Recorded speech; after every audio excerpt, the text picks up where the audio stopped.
In this lecture, we will discuss the four minor topics in which we have four modes relativistic equations of motion, collision of two particles, and physics of particle and particle bond. ये चारों बहुत छोटे छोटे minor से topics हैं जिनको आज के लेक्चर में हम कवर करेंगे।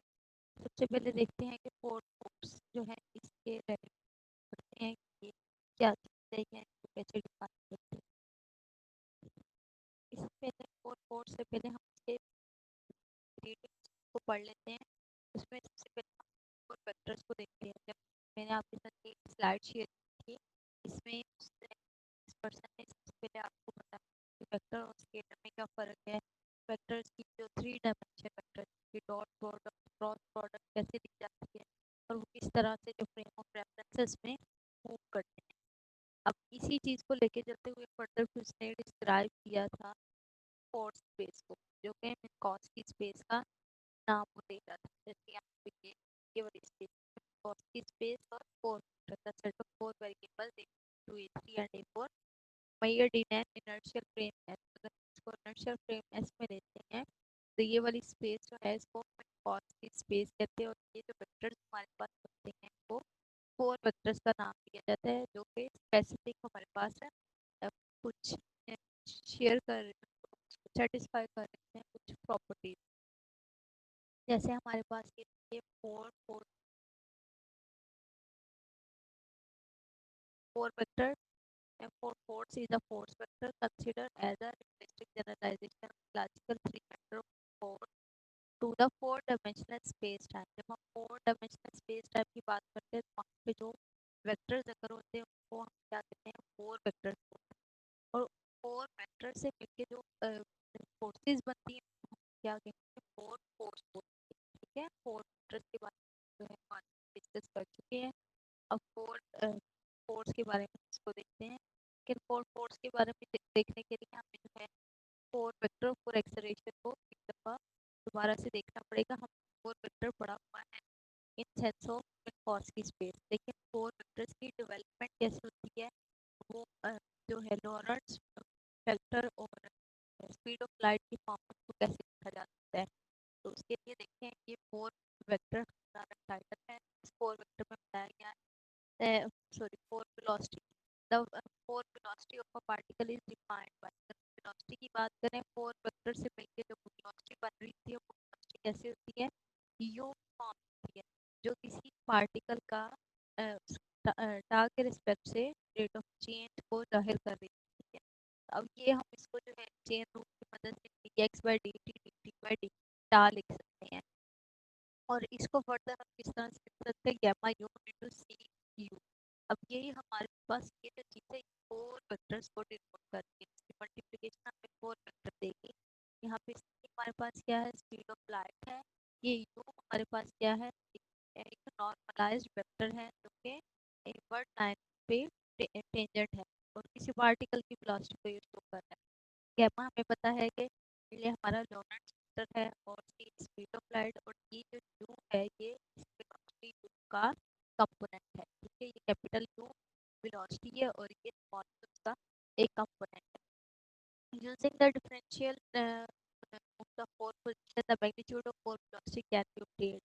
अब हम मैग्नीट्यूड अगर फाइंड करना चाहें फोर वेलोसिटी का तो हम कैसे फाइंड आउट करेंगे, इसी को हम नॉर्म के जरिए लेके मतलब इसी को इससे मल्टीप्लाई कर देंगे, डॉट प्रोडक्ट लेंगे और फिर हमारे पास जो फॉर्म में आएगी you into you.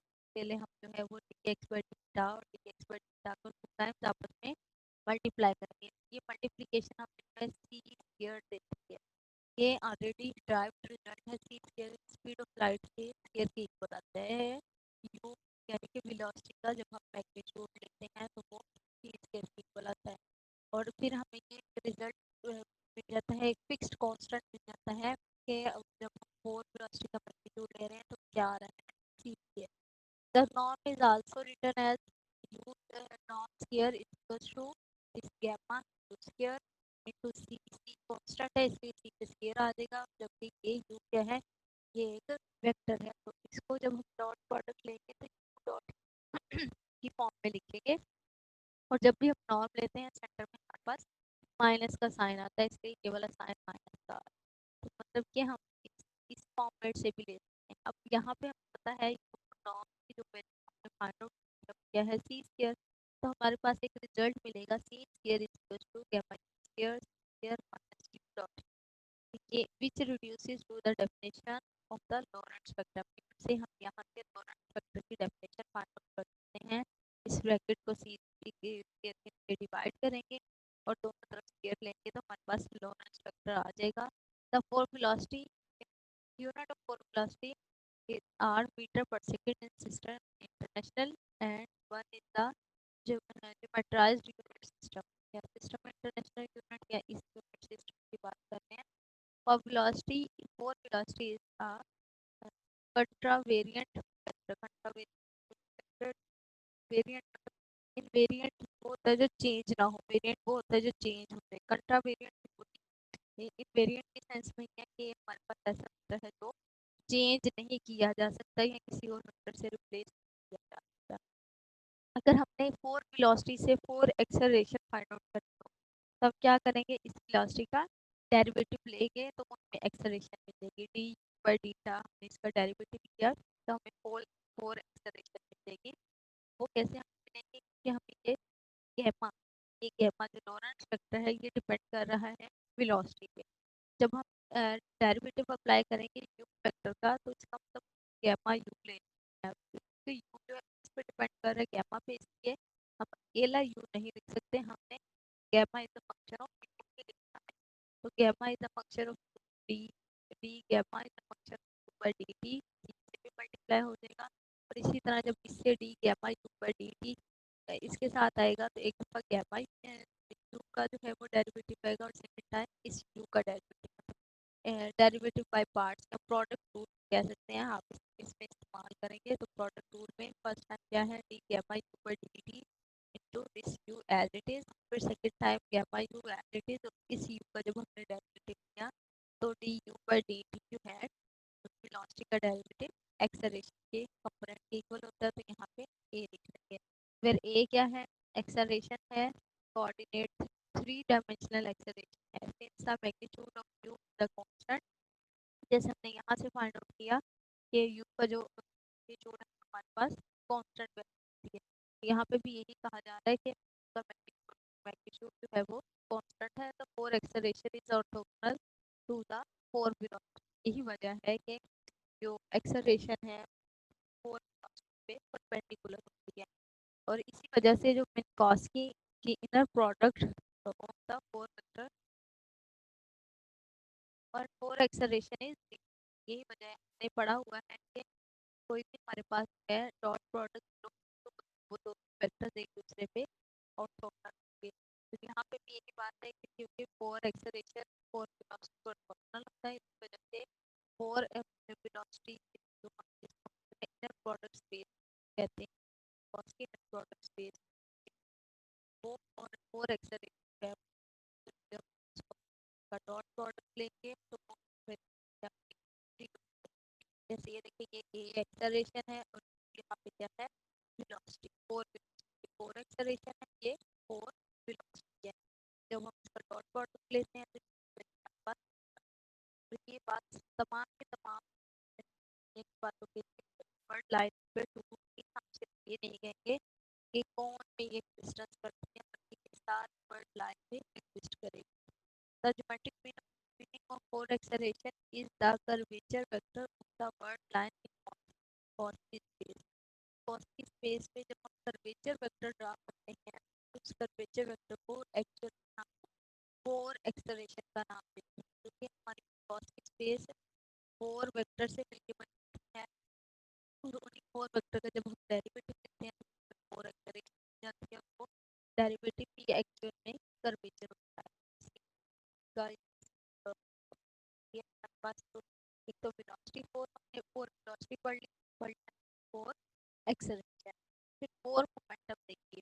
Four momentum जो है इसकी वो है कि for massive particle of rest mass या वेरिएंट मास मतलब इसका मास ना चेंज ना, four momentum is given by momentum कैसे डिफाइन होगा, p is equals to m u m naught into u, ये हमारे पास जो है मोमेंटम की डेफिनेशन है। ठीक है, जैसे मैंने लास्ट लेक्चर में भी बताई थी आपको, where M not is as it is that की वैल्यू क्या है गामा टू सी कॉमा।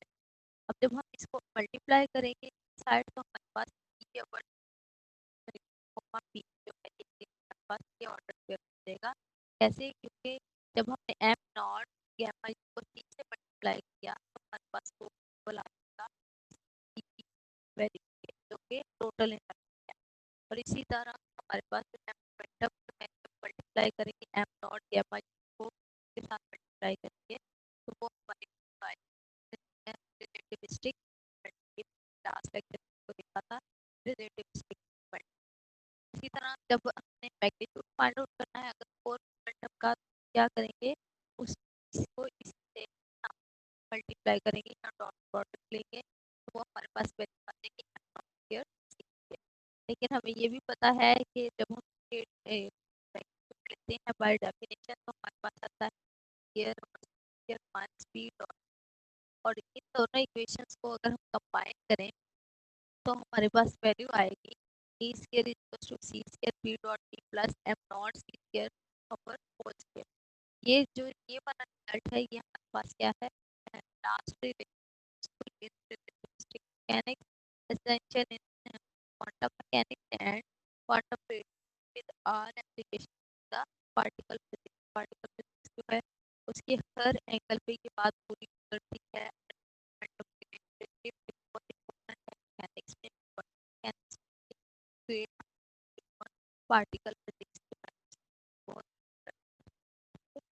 अब हम चलते हैं फोर फोर्स की तरफ। फोर फोर्स क्या है? Four force acting on a particle is defined एनालॉगली to the three fourth as the time derivative three momentum in different second। जब थ्री मोमेंटम का जो है डेरिवेटिव लेते हैं थ्री मोमेंटम का ये वाले से ये थ्री मोमेंटम या थर्ड डायमेंशन ये वेक्टर्स बता four four base four dimension. जब हमने इसको थ्री फोर्थ का डिफाइन करने के लिए थ्री मोमेंटम का डेरिवेटिव मोमेंटम हमारे पास वो क्या है G this one D P by डीटा। जब हम इसका डेरिवेटिव अप्लाई करेंगे तो हमारे पास क्या आ जाएगी गामा यू एच टी आ जाएगा D P by D T आ जाएगा और one upper C H similarly D P by D T. अब ये चीज है D E by D T ये हमारे पास डेफिनेशन है पावर पावर पार्टिकल जो कहीं पे move कर रहा पावर। और एफ एफ क्या चीज है जी ये एक फोर्स है एक्टिंग ऑन द पार्टिकल। ये फोर्स कैसे डिफाइन है? जब हम मोमेंटम को rate of change momentum is equal to time है फोर्स को नोटिस करते हैं for a particle of constant mass M naught this is. अगर हमने जो है एक इनफिनिट मास एम नॉट लिया है तो उसकी वैल्यू फोर्स की जो डेफिनेशन है according to Newton law F is equal to M Newton का सेकंड लॉ पता है M naught as it is रह जाएगा हमारे पास। ठीक है, और ए जो है ये एक्सेलरेशन एक्सेलरेशन की वैल्यू यहाँ पे सब्स्टिट्यूट करेंगे जो हमने यहाँ पे भी एक्सेलरेशन की वैल्यू सब्स्टिट्यूट करेंगे। Similarly invariant derived from the four force की अगर हमने इनवेरिएंट फाइंड आउट करना हो तो वो बात है यहाँ पे भी ये फोर्स और जो वेलोसिटी है ये भी एक दूसरे पे ऑर्थोगोनल है। यही वजह है कि एफ जो है रोटेट बताता है। ये हमें ऊपर वाले रिजल्ट से ये बात फाइंड है। ये तो हमारा था four velocity four acceleration four momentum four force से है। तो अभी हमने किया उसमें हमने फोर वेक्टर्स के बारे में एक रिवाइज किया इसको फोर वेक्टर्स क्या होते हैं और इसी तरह replacing mass for four velocity इसको भी हमने देखा है, फोर एक्सेलरेशन को भी देखा है और इसी तरह हमने फोर वहाँ पे देख लिया। ये तीनों जो टॉपिक मैंने आपके अगेन कवर करवा दिया। फिर किसी को कोई डिफिकल्टी हो तो कोई कहीं से इसके बारे में पूछ सकता है। नेक्स्ट हम चलते हैं relativistic equations of motion. Equation of motion find out करने से पहले मैं कुछ रिवाइज करना चाहती हूँ टॉपिक को जो हमने लास्ट किया था। उसमें फोर्स, वर्क और काइनेटिक एनर्जी को फाइंड आउट किया था। हमने फोर्स की डेफिनेशन लिखी थी और फिर उसने यहाँ पे मोमेंटम जो है उसको फाइंड आउट किया था, और फिर हमने टी फाइंड आउट किया था जो कि रिलेटिविस्टिक काइनेटिक एनर्जी है, और इसकी वैल्यू हमने फाइंड आउट की थी। यहाँ पे इस इक्वेशन 4.7 में जो कि हमने find out M naught C equal, ठीक है, काइनेटिक रिलेटिविस्टिक काइनेटिक एनर्जी। ये तो हमारी जो रिलेटिविस्टिक काइनेटिक एनर्जी थी, इसको हम लेके चलते हुए total kinetic energy find out करेंगे और वहां से फिर हम इक्वेशन ऑफ मोशन को ड्राइव करेंगे, ठीक है।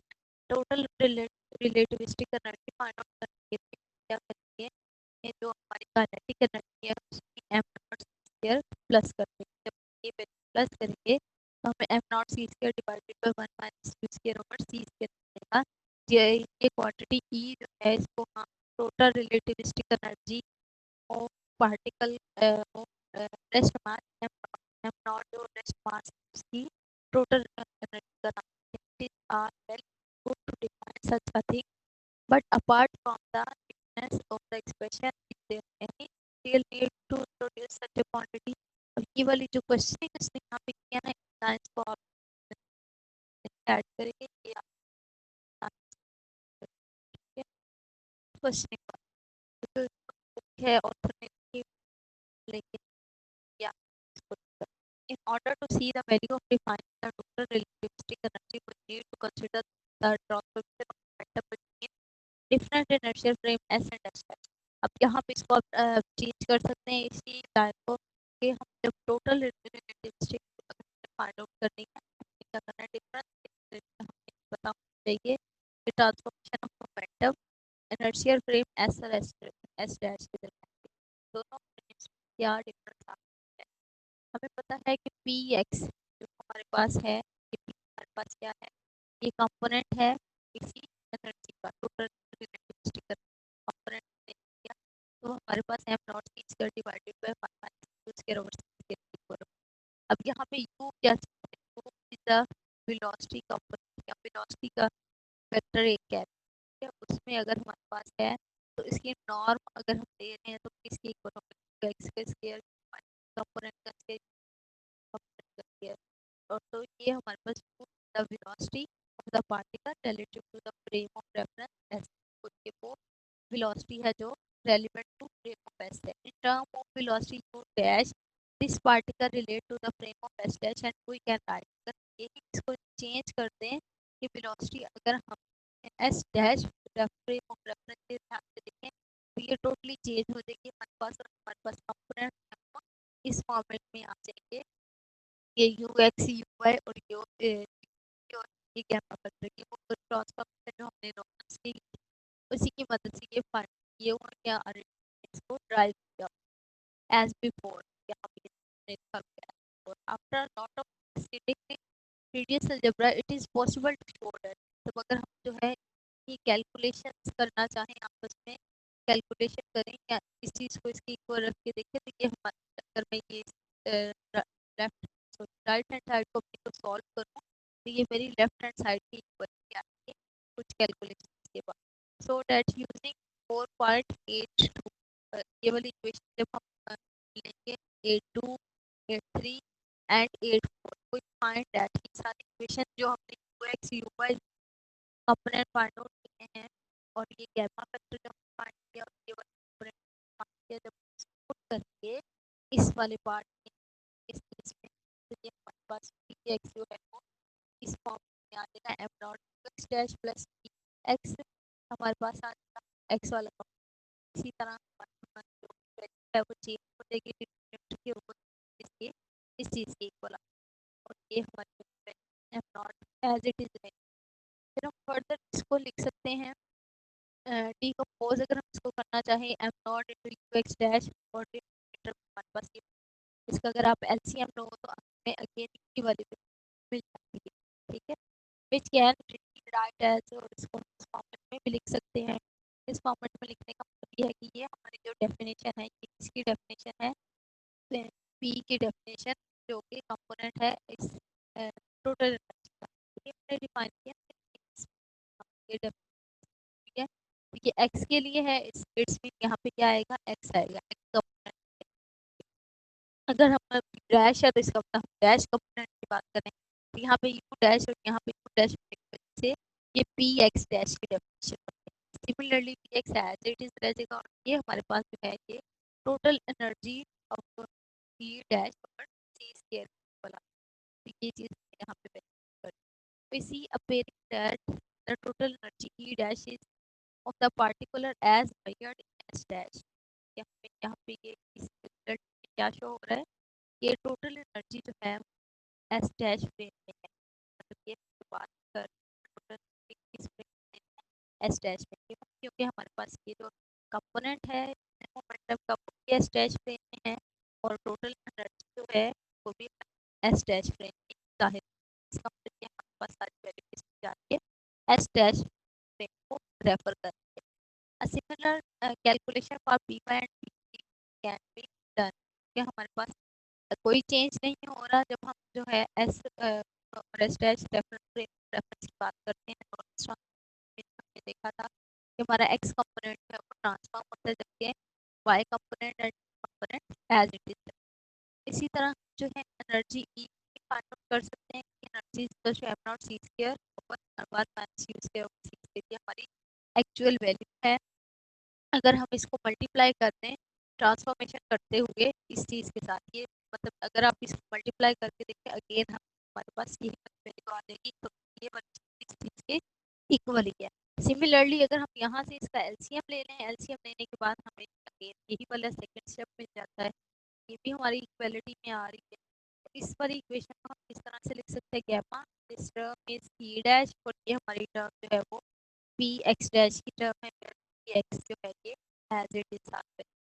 अब ये हमारी इक्वेशन एक और एक बन गई है एनर्जी के, ठीक है, ये एनर्जी की ट्रांसफॉर्मेशन हो गई और ये हमारी पी वाली जो ट्रांसफॉर्मेशन है ये हमारी इसकी मोमेंटम की ट्रांसफॉर्मेशन, ठीक है, पी एक्स जो हमने मोमेंटम की ट्रांसफॉर्मेशन फाइंड आउट कर ली यहाँ, और जो ये ट्रांसफॉर्मेशन है ये हमने एनर्जी की, अब हम इसको एनर्जी और मोमेंटम के ट्रांसफर को ही फर्दर यूटिलाइज करते हैं। Now consider the collision between two particles, दो पार्टिकल एक आपस में कोलिजन टकराव देख रहे हैं, पार्टिकल कौन कौन से, वन और two, let the X components of the momentum of two particles be p1x and p2x relative to x, जो x कंपोनेंट है उसको का मोमेंटम दोनों पार्टिकल का क्या है p1x और p2x, तो इस फ्रेम ऑफ रेफरेंस में है s, then the total momentum in S is, तो टोटल मोमेंटम जो है वो कितना बनेगा एस फ्रेम में,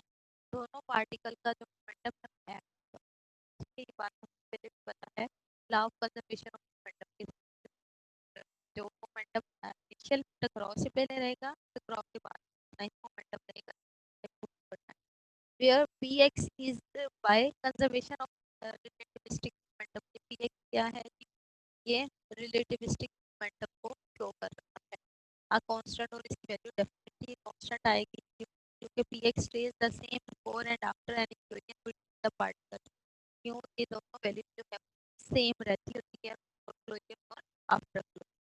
However, p1x plus p2x is equals to gamma p1 dash 1 and p2 dash plus gamma p1 dash plus p2 dash p over c square।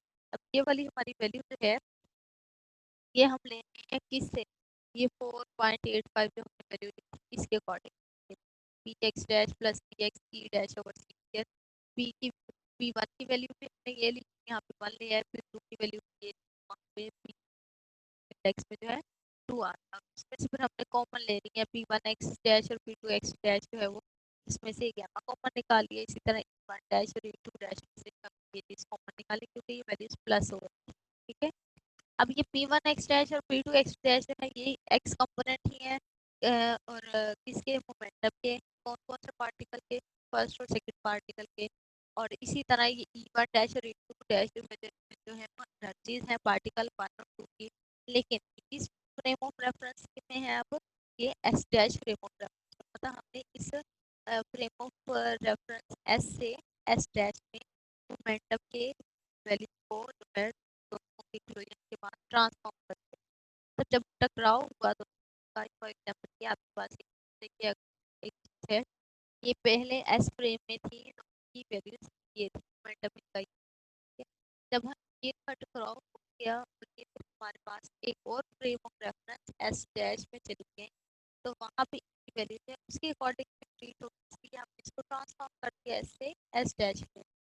जब S dash frame में transform कर दिया तो इसका मतलब हमारी ये वैल्यू है वो एस डैश फ्रेम में चली गई है। ठीक है, once again as momentum is conserved in all inertia frame of reference conserved, तो सेम रहता है मोमेंटम जो भी फ्रेम ऑफ रेफरेंस हो। We know that p dash x is also a constant, ये हमारे पास p dash x जो है ये मोमेंटम की वैल्यू और ये भी कांस्टेंट होती है। क्यों? क्योंकि इसकी वैल्यू बिफोर और after collision according to law of conservation same रहती है, मोमेंटम सेम रहता है, वो चेंज नहीं। इसलिए हम यहाँ से क्या कंक्लूड कर सकते हैं कि हमारा जो आंसर है वो E1 डैश और E2 डैश जो है इसके इक्वल आएगा कांस्टेंट के। एनर्जी चेंज होती होती हैं, ये भी हमारी जो वैल्यू है वो कांस्टेंट है और ये भी हमारी एक वैल्यू कांस्टेंट है। कांस्टेंट वैल्यू से कांस्टेंट वैल्यू माइनस होगी और ये भी एक वैल्यू हमारी जो है वो कांस्टेंट वैल्यू वेलोसिटी की और स्पीड ऑफ लाइट की आएगी, ये डिवाइड हो जाएगी। गामा भी हमारे पास है, लोरेंट्ज़ वेक्टर है, वो भी एक स्केलर है, वो भी डिवाइड हो जाएगा। तो सारी की सारी वैल्यू का कोई ना कोई एक आंसर आएगा जो कि कांस्टेंट की टर्म है। ठीक है, अब ये कांस्टेंट की टर्म में हमें ये शो कर रहा है the total relativistic energy in S dash is conserved, but since S dash is an arbitrary frame of reference we conclude that the total relativistic energy is conserved in all frame of references. पहले तो हम एक एक frame of reference की बात कर रहे थे कि एस डैश में जो है रिलेटिविस्टिक एनर्जी जो है वो कंजर्व्ड रहेगी, सेम रहेगी। तो क्योंकि एस डैश हमारे पास कोई भी आर्बिट्रेरी फ्रेम ऑफ रेफरेंस है, इसलिए हम कहते हैं कि ये तमाम के तमाम frame of reference के लिए same, since as we shall see later matter can be created or destroyed। ये हम बाद में इस बात को देखेंगे, कोई भी चीज है वो क्रिएट या डिस्ट्रॉयड की जा सकती है। Generalise this to read the total relativistic energy of a system of particle is always conserved in all frame of reference whether or not the total number of particles remain a constant। ये बात जो है पहले कही जा चुकी है कि रिजल्ट पहले हम डिस्कस कर चुके हैं कि टोटल एनर्जी जो है किसी पार्टिकल्स की वो सारे फ्रेम ऑफ रेफरेंस में सेम रहेगी, चाहे हम पार्टिकल्स की जो चाहे हम पार्टिकल्स के नंबर ऑफ पार्टिकल्स को इंक्रीज या डिक्रीज कर दें या कांस्टेंट वैल्यू रखें, वो इंक्रीज सॉरी इंक्रीज या डिक्रीज ना करें, कांस्टेंट वैल्यू रखें, जितने पार्टिकल है उतने ही रहें, तो टोटल एनर्जी जो है वो चेंज नहीं होती, चाहे हम जो है वो एक फ्रेम ऑफ रेफरेंस से दूसरे फ्रेम ऑफ रेफरेंस में चले भी जाएं। तो हमारे पास एक यूजफुल रिलेशनशिप जो है वो हमें मिलेगा। वो यूजफुल रिलेशनशिप क्या है जी? एनर्जी और मोमेंटम का value lie about treating the problem and suggesting the existence of particles with no mass. The starting point is the expression for बस ये एनर्जी की वैल्यू हमें दी है, पता है कि एनर्जी की वैल्यू जब हम इसका स्केयर लेंगे तो ये चीज़ हमारे पास आ जाएगी है। और इसी तरह हम इसको जो है ट्रांसफॉर्म कर सकते हैं इस वैल्यू में, जो कि हमारे पास हमने क्या किया, U square plus C square plus यहाँ पे प्लस और माइनस किया अब उसको हम फर्दर पे इस फॉर्मेट में भी हम इसको कन्वर्ट कर सकते हैं। एम नॉट सी पावर 4 को 1 से मल्टीप्लाई किया और इन टर्म्स मल्टीप्लाई किया, सबको अलग अलग 1 minus U square C square से अलग अलग डिवाइड करते हैं। फिर हमारे पास है, हमें पता है पी की वैल्यू है वो इसके इक्वल, ठीक है, पी हमारे पास जो है वो वेक्टर है। जब हम पी का पी के साथ डॉट प्रोडक्ट लेंगे मतलब उसका स्केयर करेंगे तो वो हमारे पास एक स्केलर क्वांटिटी बन जाएगी। देखिए कि आपके पास स्केयर स्केलर क्वांटिटी है जबकि P itself is a vector quantity. अब जब हम इसको कंबाइन करते हैं दोनों इक्वेशंस को, ये देखें आप M nought square over 1 minus P square over C square, ये किसके इक्वल है? पी स्केयर के इक्वल है। तो ये वाली वैल्यू यहाँ पे M nought square 1 minus C square over C square, P और ये हमारे पास किसके इक्वल है? P square.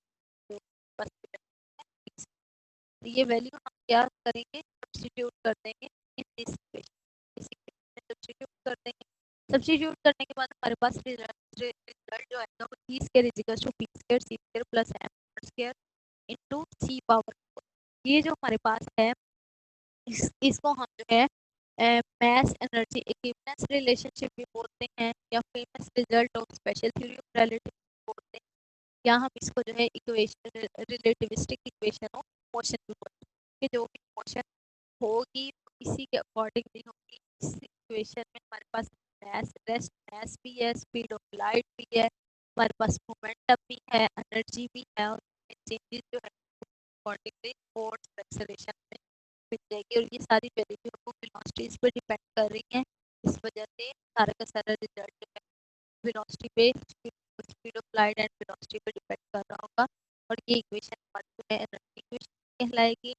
Result relationship between momentum and energy भी कहलाएगी, और इसको इक्वेशन ऑफ मोशन का नाम भी दे।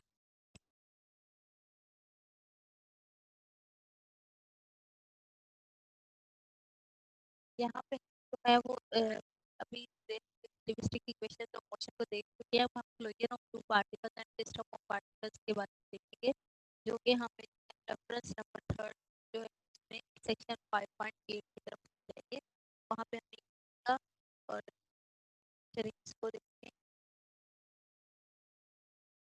क्लोजन ऑफ पार्टिकल और सिस्टम ऑफ पार्टिकल्स के बारे में पढ़ने के लिए मैं आपको थोड़ा सा रिवाइज कर दूंगी। इससे पहले हम देखते हैं कि कोई दो पार्टिकल हमारे पास जो किसी वेलोसिटी से मूव कर रहे हैं। एक सेकंड आप रीड करो।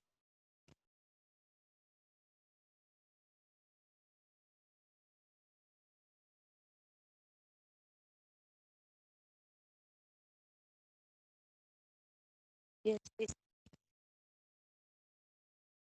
रिलेटिविस्टिक डायनामिक्स की जब हमने बात की थी, हम पहले एग्जांपल की थी कि हमारे पास ये कोई से दो जो है मैस है। अब ये मैसेज जो है डिफरेंट वेलोसिटी के साथ पड़ेंगे। ये जो इसका मैस है 1 है, इसका मैस है 2 है, इसकी वेलोसिटी 1 है, वेलोसिटी 2 है। जब ये हमारे पास क्या होगा, एक पॉइंट पे एक दूसरे के करीब आने के बाद क्या होगा, ये आपस में एक दूसरे के साथ इसका टकराव होगा। टकराव होने के बाद क्या है, एक हमारा पार्टिकल जो है वो इस साइड पे मूव कर जाएगा, दूसरा साइड मतलब अपोजिट डायरेक्शन में एक दूसरे से टकराव के बाद ये मूव कर देंगे। और की वेलोसिटी जो है वो सेम रहेगी, मोमेंटम भी इनका जो है वो सेम रहेगा। और कोलिजन ये वाली सारी चीज कर चुके हैं, जिसमें जो है इसकी एनर्जी के बारे में देखा था, काइनेटिक एनर्जी निकाली थी, फिर हमने ये रिलेशनशिप जो है देखा था, ये वाला रिलेशनशिप जो कि एक्सट्रीमली यूजफुल रिलेशनशिप इसको नाम दिया गया था। और इक्वेशन ऑफ मोशन का नाम इसको दे दिया था हमने। तो जब हम क्लोजन करेंगे तो पार्टिकल का उससे पहले वेलोसिटी एक ही वन एक ही टू होगी, और टकराव के बाद चेंजेस आएंगे उसको हम देखते हैं with through an example.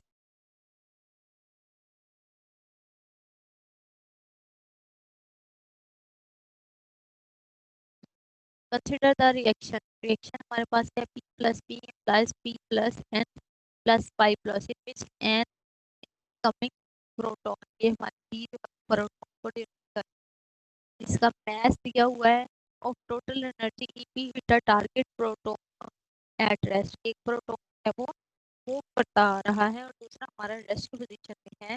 To create a proton and a neutron, जब उनका टकराव हो जाएगा तो वहाँ पे क्या है, प्रोटॉन और न्यूट्रॉन मिलेंगे। एंड अ पॉजिटिव पियोन और एक पियोन भी जो हो, इसकी एग्जिस्टेंस भी वहाँ से होगी। What is the minimum kinetic energy that the incidence proton requires for this reaction take place. मतलब हमें कम से कम कितनी एनर्जी जो है काइनेटिक एनर्जी चाहिए होगी इस प्रोटॉन को, कि ताकि ये अमल जो है वो प्रोसीड हो सके, ये एक्ट हो सके। The symbol of previous answer that the sum of the masses afterward in 1939 MB greater than the sum of the masses before. This is the energy required. और यहाँ पर कह रहे कि अगर हम ये सीधा सा आंसर है कि अगर हम सम ऑफ मैसेज लेंगे और ये सम मैसेज है वो तो इंक्रीज कर देगा, जो कि गलत बात हो जाएगी। because the incidence proton carries some momentum, and so the outward particle must carry some momentum. जब पार्टिकल्स क्लोरीन से पहले आ रहे होंगे एक दूसरे के करीब तो उसमें कुछ मोमेंटम पाया जा रहा होगा, तो जब क्लोरीन हो जाएगा उसके बाद में उसमें कुछ मोमेंटम होगा, तो इसलिए उसके मैसेज है वो इंक्रीज या डिक्रीज नहीं हो सकते. The way to solve it, a standard trick for many relativity Fourier problem. For example, our earlier derivation of energy momentum transformation is the transformation into center of momentum or zero momentum frame. In this frame, the two protons rush together with equal and opposite momentum, carrying just enough energy to make the three final particles, but not to give any kinetic energy. अब यहाँ पे ये कहा जा रहा है कि जो हमारी एनर्जी मोमेंटम ट्रांसफर इससे पहले हमने जो इक्वेशन फाइंड आउट की है उसकी वजह से सेंटर ऑफ मोमेंटम है वो हमारा सेंटर ऑफ मोमेंटम सेम रहेगा. कहाँ पे सेंटर ऑफ मोमेंटम होगा, जहाँ पे टकराव होगा, हम सेंटर ऑफ मोमेंटम का नाम देते हैं. और इस फ्रेम में क्या होगा, दो प्रोटॉन है वो एक दूसरे से टकराएंगे इक्वल और अपोजिट मोमेंटम के साथ. लेकिन वो एक दूसरे के साथ क्या कर रहे हैं, एनर्जी ला रहे हैं कोई थर्ड पार्टिकल बनाने के लिए. जब टकराव का होगा तो वहाँ से डेफिनेटली एक हमारे रिसीव होगा, एक न्यूट्रॉन भी रिसीव होगा, तो हमारे थर्ड पार्टिकल होंगे. Now you can use conservation of energy and momentum. Law of conservation of energy and law of conservation of momentum की बात हो रही है कि वो दोनों हम यूज करेंगे solve the theoretic equation and transform back to the lab frame. But the easy way is to the fact e square minus p square c square is infinity. हम ये सारा काम जो है इसको ट्रांसफॉर्म कर सकते हैं और ट्रांसफॉर्म करने के बाद हम इसको लैब में चेक कर सकते हैं, लेकिन लैब में चेक करने से ज़्यादा बेहतर ये है कि हम ये रिजल्ट कर लें कि स्क्वायर माइनस बी स्क्वायर सी स्क्वायर जो है ये वैल्यू चेंज नहीं होती after closure.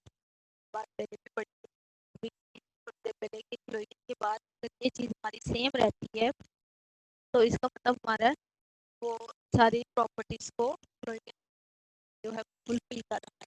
It is the same in the laboratory and in the centre of momentum system. अगर हम चेक करें तो क्लोजर के बाद की ये लेबोरेटरी में और सेंटर ऑफ मोमेंटम सिस्टम में जो सेम रहती है. In the lab frame looking at the system before the closure. जब हम लैब में होते हैं क्या करते हैं, सबसे पहले उनकी बेसिक्स जो चीज़ें जो पता होती है उनको लिखते हैं. वो हमेशा हमें क्या क्या मालूम है कि टोटल एनर्जी क्या है हमारे पास मोमेंटम की एनर्जी और एम इनटू सी स्क्वायर. ये अभी हमने जो पढ़ी थी P is equals to E. यहाँ पे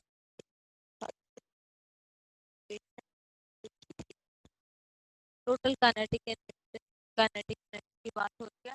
P equals to T plus M nought. ठीक है, ये टोटल रिलेटिविस्टिक एनर्जी जो है इसकी इक्वल. तो यहाँ पे हमारे पास टोटल एनर्जी जो है E plus M P C square. कोई चीज़ यहाँ पे लिखी है, चाहे तो हम इन टर्म T लिख लें या इसको E P की फॉर्म में. और इसी तरह हमारा टोटल मोमेंटम जो है वो भी हमने ड्राइव किया है वैल्यू. ये टोटल की value in the centre of momentum system से मुराद जहाँ पे टकराव होगा मोमेंटम सिस्टम का सेंटर होगा. The two protons come together with equal and opposite momentum. जब वो टकराव हो जाएगा उसके बाद जो है दो प्रोटॉन जो है इक्वल और अपोजिट मोमेंटम के साथ मूव करते हुए आएंगे to give a total of zero momentum, and as we are uh, threshold, the particles that are created in the collision are created at rest. Total momentum जो है वो zero अगर होगा तो हमारे पार्टिकल्स क्या होंगे, कोलिजन के बाद वो दोनों सारे के सारे क्या हो जाएंगे, रेस्ट की पोजीशन में आ जाएंगे. सिर्फ इस वक्त पॉसिबिलिटी ये हमारा law of conservation of mass ये कहता है कि कोई हमारे पास पार्टिकल्स हैं बिफोर कोई मोमेंटम है आफ्टर सेम रहेगा. अगर वो सेम नहीं रह रहा है तो इट्स मीन जीरो मोमेंटम हो रहा है. मोमेंटम की बात होती है, टोटल मोमेंटम है वो जीरो हो रहा है. इसका मतलब वहाँ पे पार्टिकल्स क्रिएट हुए हैं in the closure and are created at rest. Create होने के साथ ही वो रेस्ट पोजीशन में रहते हैं. देयरफॉर टोटल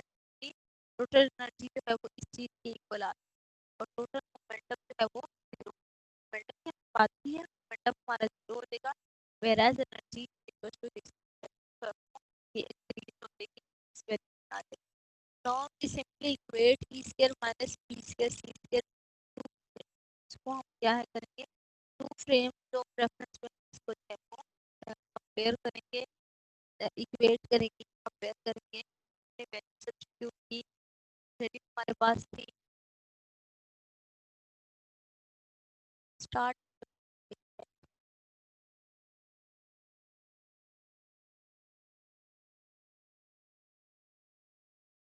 ये टोटल ईपी इनटू एमपी ठीक है, और एक ये वाली टोटल मोमेंटम वाली जो है p square t square mp square सी स्क्वायर, इस वैल्यू में हम जो है वो वैल्यूज पुट कर देंगे, हमने दोनों वैल्यूज को जो है वो ये हमारी को हमने उसकी वैल्यू यहाँ सब्स्टिट्यूट कर दी और यहाँ पी वैल्यू सब्स्टिट्यूट कर दी माइनस एज इट, जब हम इसको सॉल्व आउट करेंगे तो हमें जो है वो मिलेगी ये वाली जो टोटल एनर्जी है वो हमें मिलेगी, और ये टोटल एनर्जी जो थी ये एक्सप्रेशन था, ये हमने इसका जो है कोरिलेट के बाद जब रेस्ट को निकाली टोटल एनर्जी कोरिलेट के बाद अगर रेस्ट में लेते हैं तो टोटल. अब इस रेस्ट की पोजीशन में आने के बाद क्या करेंगे, right hand side sorry left hand side को जो है वो एलसीएम लेके इसको ओपन कर देंगे और मल्टीप्लिकेशन कर देंगे तो हमारे पास ये रिजल्ट आ जाएगा, और ये इक्वल सिंप्लीफिकेशन करते हुए हम इस रिजल्ट पे पहुंचेंगे जो कि हमें शो कर रहा है कि total energy of the coming photon जो है प्रोटॉन है उसकी हमारे पास रेस्ट की पोजीशन में है, रेस्ट मास एनर्जी की फॉर्म में है, देयरफॉर काइनेटिक एनर्जी. अब हमने इसमें जो उसने हमें वैल्यू दी थी ना एक कि ये प्रोटॉन की ये वैल्यू पुट करते हुए फाइंड आउट करें कि काइनेटिक एनर्जी, तो इस एक्सप्रेशन में हम जो है वैल्यू करके फाइंड आउट कर सकते हैं कि अगर हमारे पास प्रोटॉन की वैल्यू 3 थी और ये जो है इतने प्रोटॉन थे तो वो चेंज होने के बाद उसकी वैल्यू क्या हो, क्या result pass.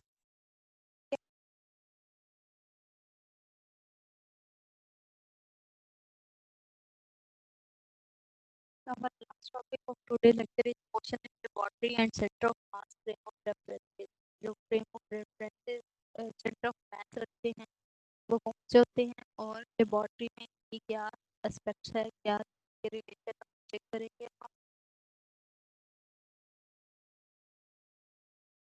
Here is very simple definition of center of mass frame of reference and laboratory frame of reference. दोनों की definition आपको simple wording में दी है. If we attach an inertial frame of reference with the center of mass of many particle system, then center of mass in that frame of reference would be at rest or PCM is equals to 0. Such type of references frames are known as center of mass frame of references. मतलब इस तरह के हम frame of references लेते हैं जिसमें हमारे पास बहुत सारे पार्टिकल्स हों या सिस्टम ऑफ पार्टिकल्स हों और उन सब के जो है वो हमारे पास सेंटर ऑफ के मैसेज जो है वो जीरो होते हैं क्लोजर के बाद, तो हम उनको जो है centre mass frame of references का नाम देते हैं. Total linear momentum of many particle system में जीरो, तो उसका जो टोटल मोमेंटम होगा वो क्या हो जाएगा, जीरो हो जाएगा. किसमें, in the centre mass frame references में, यानी कि पीसीएम या M VCM is equal to zero, ये हमारा जो मोमेंटम है टोटल वो जीरो हो जाएगा. Therefore C reference frames are also known as zero momentum reference frame. इसको जो है centre mass frame of reference को जीरो मोमेंटम रेफरेंस फ्रेम्स भी कहा जाता है. Since in absence of any external force the centre of mass of any system moves with constant velocity in inertial frame of reference. Therefore, for many particle systems, C frame of references is an inertial frame of references. अब जब हम external forces की बात करते हैं उसके गैर मौजूद में जो हमारा सेंटर और मैस है किसी भी सिस्टम का वो कांस्टेंट रहता है, कांस्टेंट वेलोसिटी के साथ मूव करता रहता है जब तक उस पर कोई और फोर्स अप्लाई ना हो. तो इसलिए बहुत से पार्टिकल जो है सी फ्रेम ऑफ रेफरेंस जो उसी कोई इनर्शियल फ्रेम ऑफ रेफरेंस का नाम दिया जाता है. मतलब centre mass of frame of reference जो है वो इनर्शियल फ्रेम ऑफ रेफरेंस ही होते हैं जिसमें जो है एक्सटर्नल फोर्सेस एब्सेंट होती हैं. मतलब कोई चीज़ अगर रेस्ट की पोजीशन में है, हमें पता है कि वो रेस्ट की पोजीशन में उस वक्त तक पड़ी रहेगी जब तक उस पर कोई एक्सटर्नल फोर्स अप्लाई ना हो. तो जब हमारे पास कोई एक्सटर्नल फोर्स ही नहीं है तो वही जो हमारा इनर्शियल फ्रेम ऑफ रेफरेंस है वही हमारा क्या होगा, सी फ्रेम ऑफ रेफरेंस या centre of mass frame of reference होगा। Okay, now the reference frames connected to laboratory are known as laboratory frame of reference or laboratory L frame of reference or laboratory frame of reference। ऐसे reference frame जिनको हमने laboratory में setup किया हो उनको हम laboratory frame of reference के नाम से जानते हैं। लेबोरेटरी फ्रेम ऑफ रेफरेंस को हम यहाँ पे देख सकते हैं, the laboratory frame of reference और lab frames is a frame of reference centered on a laboratory in which the experiment is run। This is the reference frame in which the laboratory is at rest। उसमें laboratory move नहीं कर रही होती, सिर्फ experiment वहाँ पे किए जा रहे होते हैं।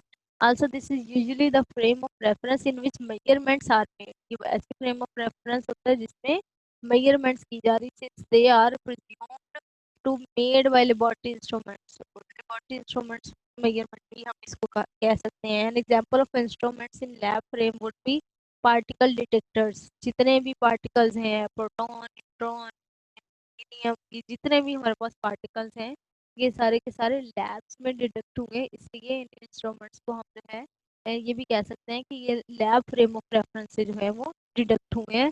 और पार्टिकल एक्सीलेटर भी हम इसको नाम देते हैं। Particle accelerator is a machine that use the electromagnetic field to proper charge particles to very high speed energy and contain them in well defined form।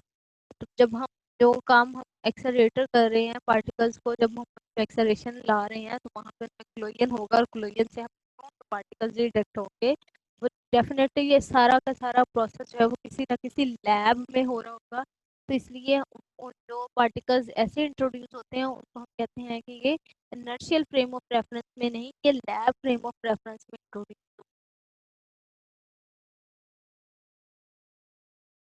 जो centre mass frame of reference है उसको centre of momentum frame भी बोलते हैं, क्योंकि वो momentum पे depend कर रहा होता है। या हम जैसे पहले पढ़ा कि जीरो मोमेंटम फ्रेम का नाम भी दिया जाता है।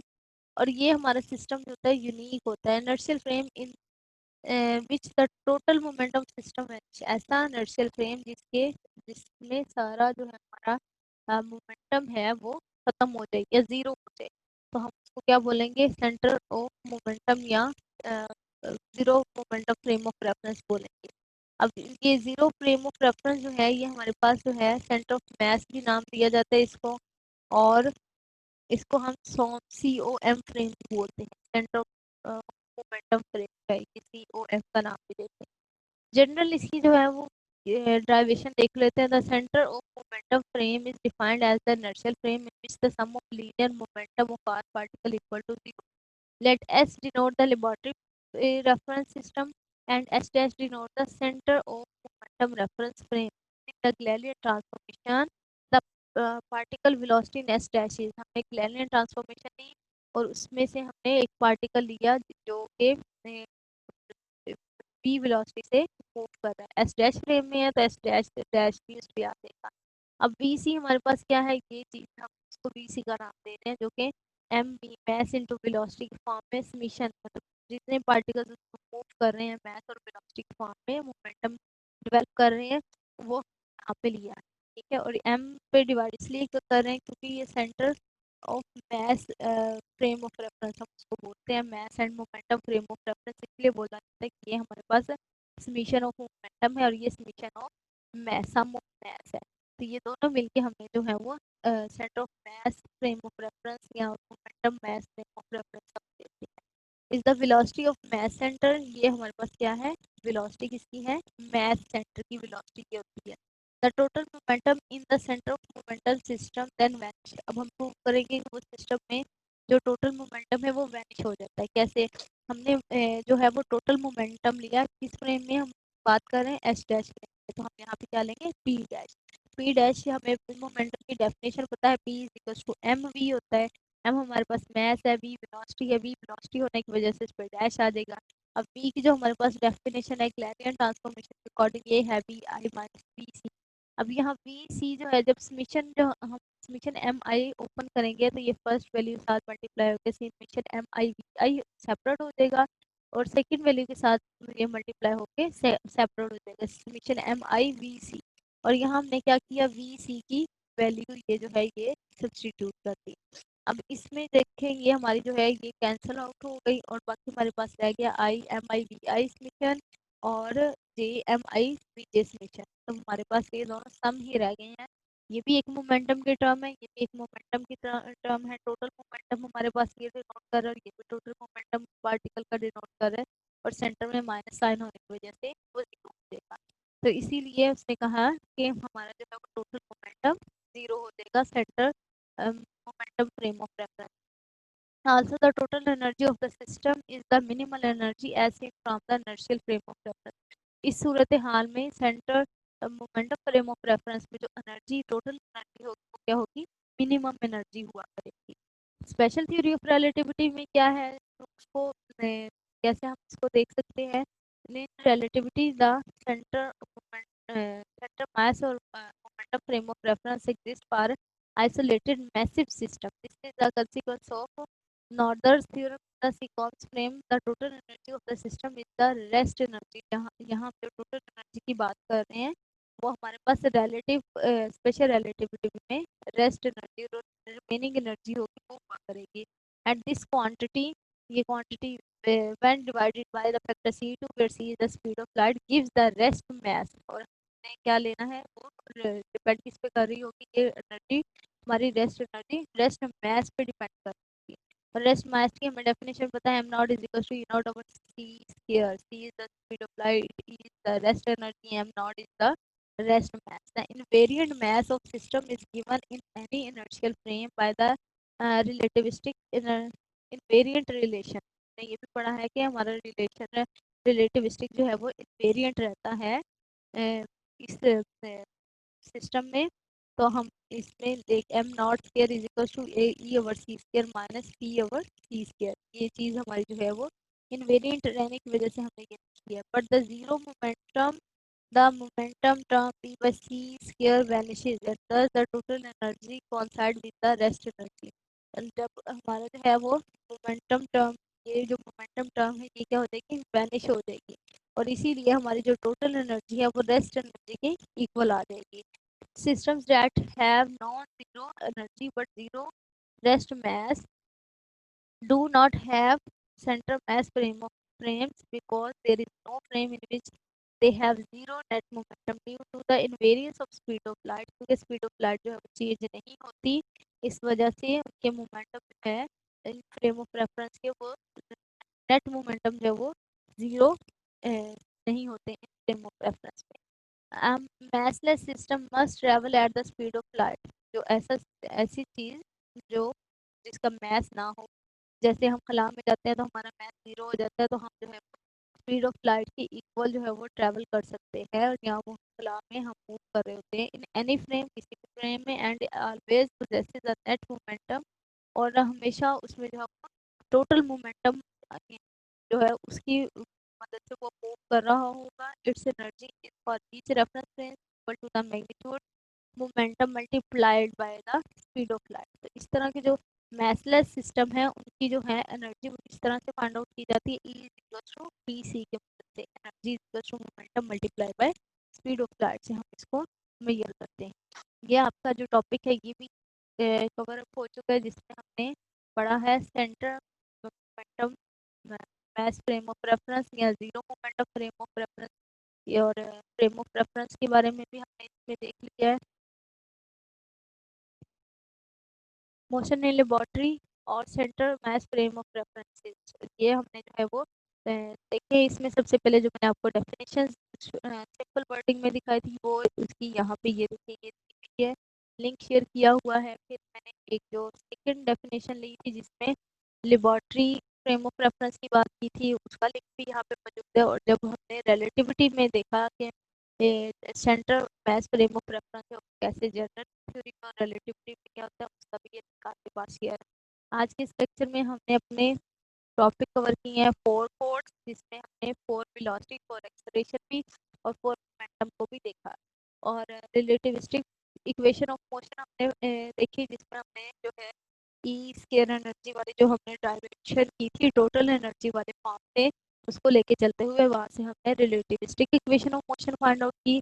और फिर हमने क्लोजन ऑफ टू पार्टिकल्स के बारे में देखा कि जब दो पार्टिकल्स का क्लोजन होता है तो उसको हमारे क्या उसमें रिलेशनशिप बनता है। फिर हमने पढ़ा है कि motion in laboratory and centre of mass frame of references क्या होते हैं। इसका हमने जो ज़्यादा डेप्थ में नहीं जाना, ये laboratory motion in laboratory and centre of mass frame of reference, ये सिर्फ हमारे पास अभी डेफिनेशन की हद तक की है।